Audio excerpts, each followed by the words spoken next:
I'm going to talk to you guys today about the CISO's view of pen testing. You know, I never thought that I would actually be standing up in front of a room full of people talking about how I like to be penetrated.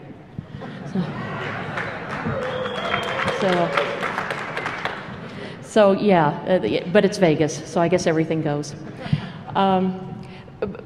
I think I have to define pen testing first because there are a couple of different ways that you can slice it. First of all, there's the do I get in, you know, guns a-blazing sort of pen test. And then there's the horizontal sort of assessment where you're trying to catalog all of the vulnerabilities at a given site instead of a binary do I get in or do I not get in. And which one to use is actually a pretty big problem, especially when it comes to a pen test that is supposed to happen for compliance or for due diligence. So when I was ordering up pen tests in my previous life as a CISO, I would do either one depending on the requirements. And one of the things that I heard about at ShmooCon, I think it was last year, there was a big debate about whether it counted if you didn't exploit a vulnerability when you did a pen test. And so people were saying, no, you have to exploit it. When I was asking for pen tests, you know, on production systems, I would say, do not write anything anywhere. If you tell me how you're able to get in, I'll take your word for it. But there are some pen testers who felt that that was cheating and, you know, that was unsatisfying. And so I just wanted to say that it's not about your satisfaction, it's about mine, especially since I'm paying the money. So if I want you to go low and slow or really fast, you know, that's my call, not yours. So, you know, thank you. There are just so many analogies that I just can't escape here, so I'm just going to relax and go with it.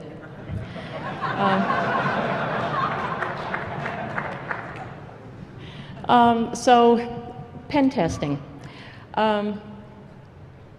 I have spent a lot of time trying to figure out what it was when I engaged a pen tester, what they were going to do for me, or to me, or whatever. And in some cases, they were an external organization that was trying to verify my organization's compliance with some sort of security, or simply to gauge whether we had security or not. In other cases, it was for our internal use, and I simply wanted a list of everything that, you know, we might possibly need to fix. In a lot of cases, I'm really not a fan of a black box test, because if I'm paying thousands of dollars, you know, between $50,000 and $100,000 for a pen test, I don't want that person to spend what short time they have looking at things that I already know about. So what I would usually do is a sort of a semi-crystal box test. I would give them the list of all the things we already knew about and say, okay, the rest of the work is for you to tell me what I don't know. And that could involve anything from social engineering to you know, simply running Nessus. Now I have to give a shout out here to the pen test execution standard folks, because I think that is such a useful standard that's coming up for those of us who need to order up a pen test and need to be able to specify exactly what it was. It used to be that you know, I couldn't list for a pen tester everything that I wanted them to do, every tool I wanted them to use, every technique, because obviously it depends on what they found in the first pass. So I would generally just have to talk to them and try to figure out from that if they knew what they were talking about. So then I could trust that they would actually be able to do a good job for me. And especially when you're putting it in a statement of work and you need to be able to enforce a contract that is a statement of work, you need a binary list where you can say you did this or you didn't do this, because otherwise it's not enforceable. Unfortunately, that turns into a checklist, and I know people hate checklists, but again, for the purposes of a contract, you have to be able to make sure it's enforced or not enforced in case you have to go to court. So having something like the PTES as a list and being able to say, okay, you're going to do these parts, these parts, these parts, and here's the time length that it will take, will also help the pen testing organization price this appropriately. Because again, when they come in with a bid, it's very hard to figure out from the pricing what they're going to do, how many people they're going to put on it, and how long it's going to take.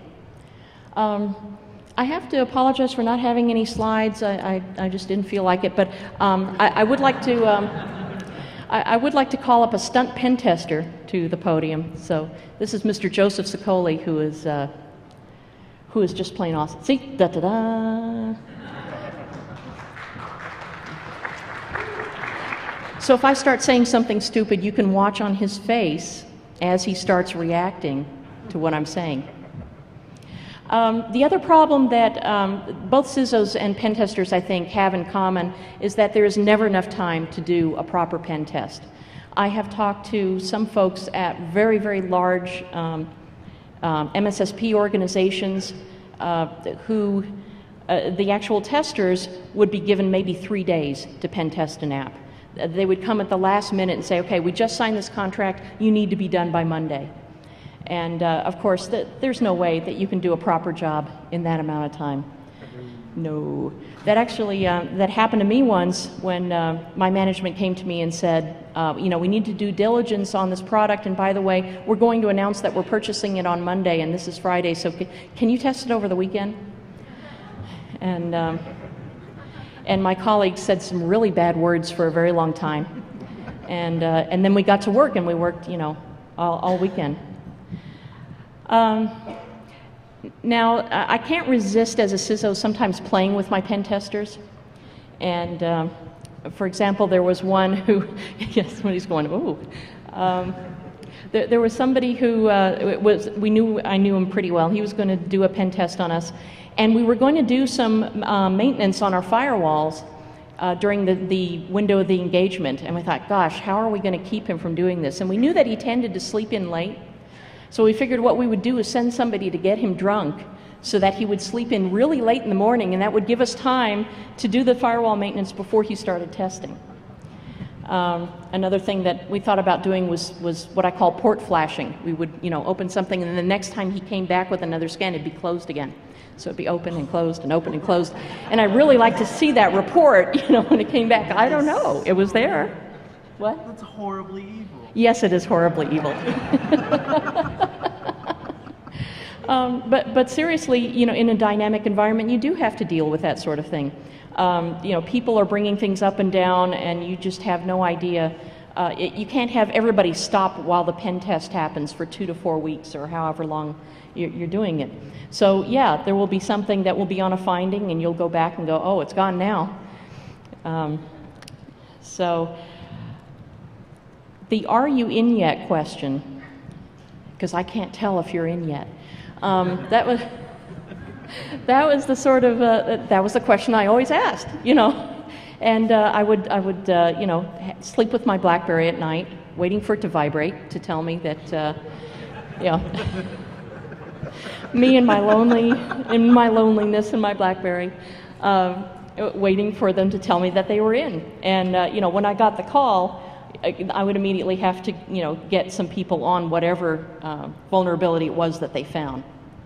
But yeah, that was the highlight of my existence, is waiting for that vibration, waiting for that call.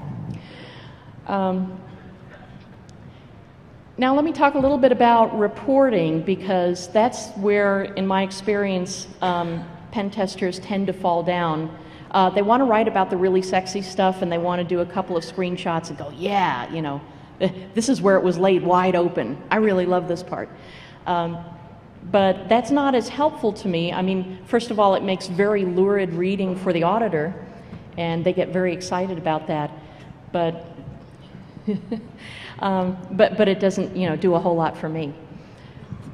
What I need a report to say is not only what the vulnerability was, how it was exploited, what the potential impact was, and we'll talk about impact in just a minute, but how likely it would be that somebody would be able to do it, what the skill level was, that it would take to exploit that vulnerability. And then from there I would have to figure out, well, who would want to do that? Because the other thing is, when I would take these lists of vulnerabilities, these findings, to a sysadmin or a developer, they'd say, well, who would want to do that? You know, our users don't want to do that. And I'd have to explain that it's not about our regular users. So talking about the impact, the other thing that I really hate is when I have a purist pen tester who is like, oh my God, everything is so bad. And this is not useful to me, because if you list, for example, that we're still supporting SSL 1.0, that's the sort of thing that the auditor gets really excited about, and I have to explain that this is not a big deal. Yeah. Okay. Yeah, who cares? Debating criticality, both with an auditor and with the staff who need to try to prioritize a fix for this, is very frustrating. First of all, auditors generally don't tackle risk. And I know that sounds kind of weird, but if you've worked with an auditor, they are not going to talk probabilities with you. They are going to talk about, you know, it says here in my list that this is bad, and you have this, therefore you have to get rid of it. So in some cases, I will really prefer it if you tell me verbally what the issue is and not write it down, because I don't want to have to deal with arguing with an auditor over whether this is something that should be fixed or not, especially if it's something that we can't fix or can't fix readily. We have to support really ancient browsers out in the wilderness or something like that. So, you know, I just don't want to go there. So and the other thing that really drives me crazy is if there is a finding that we're doing something on purpose. So things like telling the user when they've gotten the username wrong. You know, everybody says, oh my God, that's terrible, you can enumerate usernames. Well, I'm sorry, but we have the kind of users who forget their usernames, and it is a huge support cost to my organization to have to talk with them on the phone to figure out what their username is and tell them, instead of just telling them that they got the username wrong and they think, oh yeah, I remember there was supposed to be a 1 on the end. So I'm sorry, if you tell me enumerating usernames is bad, I'm going to say I'm not going to be really excited about that. So there's a big trade-off between the things that we do on purpose and that we really don't consider to be high-impact vulnerabilities, and the things that really are, you know, oh my God, you did what? Sort of things. And I've had, you know, plenty of those too. It's some pretty scary things coming in. So by and large, when I get a report from a pen tester, I want it to be, I only want it to be the things I really care about. And I'm sure there's some people who are going to argue with that and say, you know, if they're going to do their due diligence as a pen tester, they need to list everything, otherwise it'll look like they didn't find something. And that reflects badly on them. What do you think, Joe? Yeah, but it comes down to what the client needs. Yeah, it comes down to what the client needs. The other thing is that in some cases, particularly in the public sector, the Public Information Act may allow citizens to request information that would really be sensitive, such as the output of a pen test. Now, in some cases, the law allows the particular agency to say they're not going to disclose that information because it has to do with security of the infrastructure. But in some cases, that law isn't there. And so the only thing that might protect the contents of that report are to call them auditors' working papers or something like that, something else that is protected from release. Otherwise, they can, if they're asked for, they will be released. They could be posted anywhere on the internet. Yeah, I'm really not a fan of that, and neither is my management. So how am I doing on time? I'm doing good. Okay. So defining and time-bounding pen tests or assessments, and then figuring out exactly what you're going to do and what you're going to look at and how long that's going to take. I know that in some cases the CISOs can be really unreasonable on that. Like, here's a Class B, I'll see you in 2 weeks. That's not helpful to anybody. Although I like to do that too, just to see their faces. So working out that timed engagement and telling them everything I already know so that they don't go over that material again, because the time is very precious and it's very expensive, and then getting the report back which talks about the things that I really do consider to be critical vulnerabilities. The one other thing that I really appreciate from a pen tester is the description of how easy or hard they think it is to fix. And that's another thing that really bugs me about some pen testers who have never actually been on the fixing side of the table, where they say, oh, well, there's just no excuse for that. And they have no idea how difficult it is in an organization sometimes either to fix something in a legacy environment or an environment that includes third-party components that we have no control over. So there are a lot of things that are just plain not going to be fixed. And everybody knows it, everybody understands it. But the pen tester, who believes that everything should be fixed is not very helpful to me.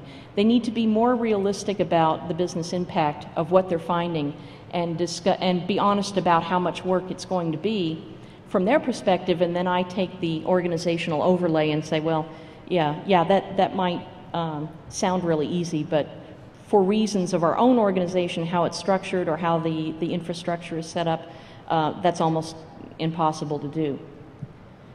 So it may leave the pen tester really frustrated, but I don't care, because as long as I'm satisfied, that's what counts, because I paid for it. So I wanted to ask for some pen testers in the audience who disagree with anything I've said thus far, and say yes, and tell me about it.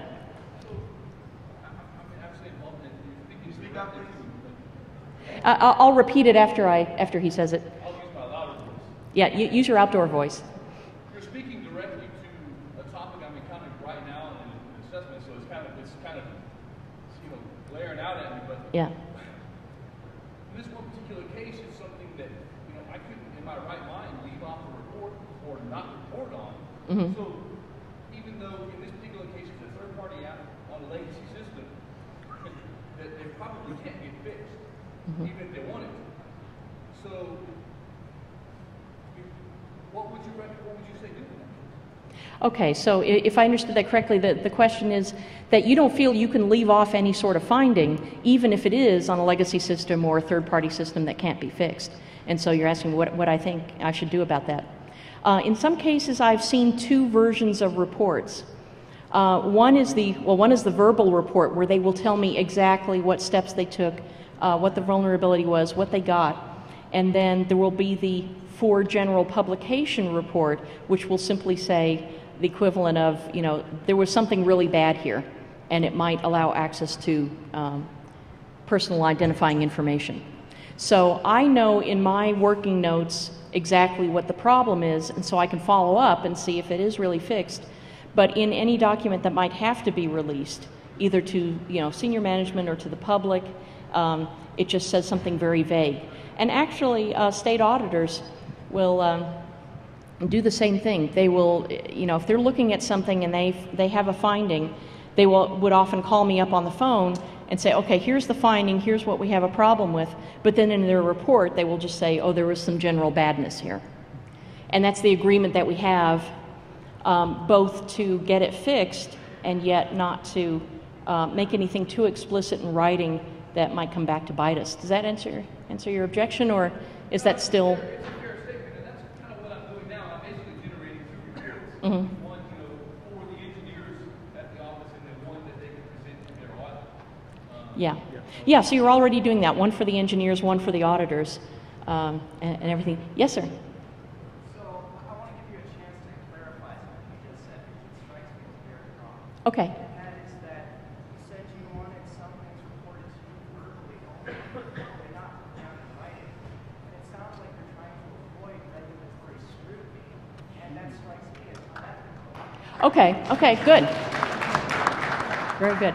Okay, so what he said was he felt that my requesting reports verbally without putting them in writing might be seen as a way to skirt regulatory requirements or reporting requirements, and that strikes you as unethical.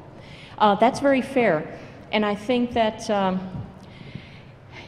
in some cases, especially, this is really sticky stuff, especially when you're talking about the public sector, because there's the need to protect the infrastructure, and that includes not publicizing vulnerabilities, but there's also the requirement to fulfill any reporting requirements that are there. The thing is, though, that especially in legislation is very, very high level. It doesn't say what you have to report in a pen test. So it's often up to my judgment to say, here's what I think the public needs to know or deserves to know, and here's the stuff that I think they don't need to know, and yet it may be an internal report that I give to my management and say, you know, here's what they really found, and this is when it's going to be fixed. But there's a big, you know, gap in there. Yes, sir. You're in the back.